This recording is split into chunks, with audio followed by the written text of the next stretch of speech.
L'âge d'or. L'âge d'or, toute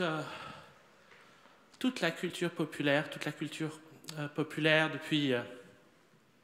qu'il y a une histoire, est nourrie par la nostalgie de l'âge d'or et par la possibilité de pouvoir retrouver, ne serait-ce que à dose infinitésimale, l'état dans lequel les humains étaient.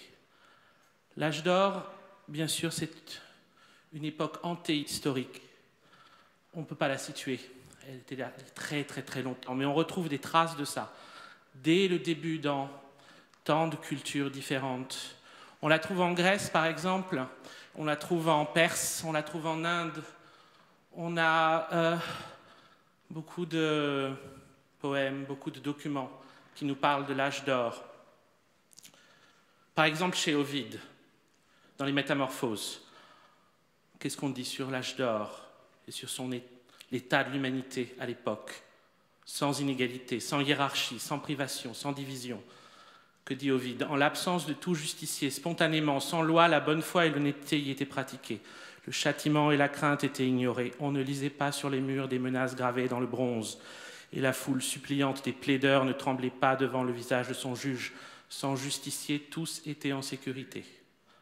La terre elle-même aussi, libre de toute contrainte, épargnée par la dent du hoyau, ignorant la blessure du soc, donnait sans être sollicité tous ses fruits.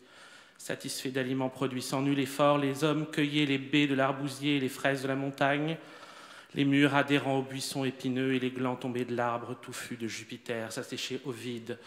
À l'âge d'or succède l'âge d'argent, l'âge de bronze et l'âge de fer. L'âge de fer, en Inde, c'est le Kali Yuga. Nous sommes supposés y être depuis plus de 5000 ans. Et ce qui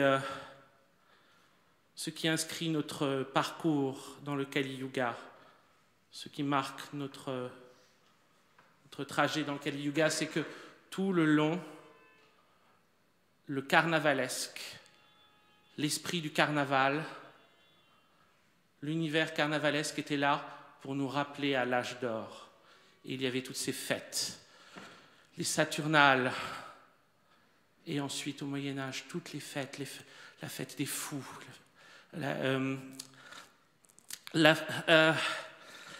les sermons joyeux, les messes joyeuses, tout cet univers.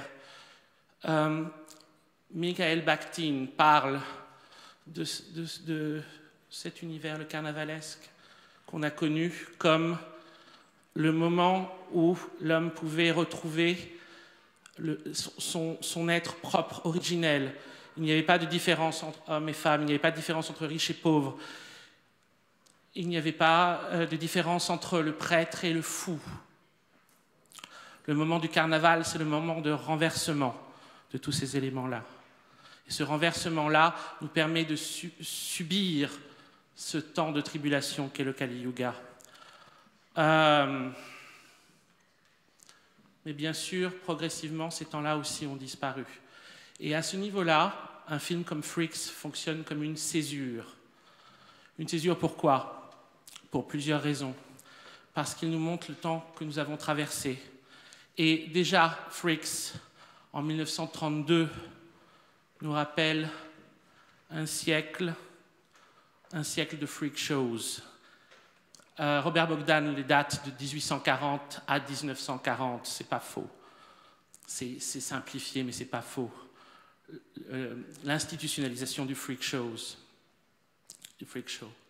c'est un siècle. Et c'est un siècle où les monstres seront présentés comme des curiosités et vont traverser les États-Unis dans ces petites caravanes. Bien sûr, ce monde-là n'est pas un monde très enviable, hein. C'est un monde difficile.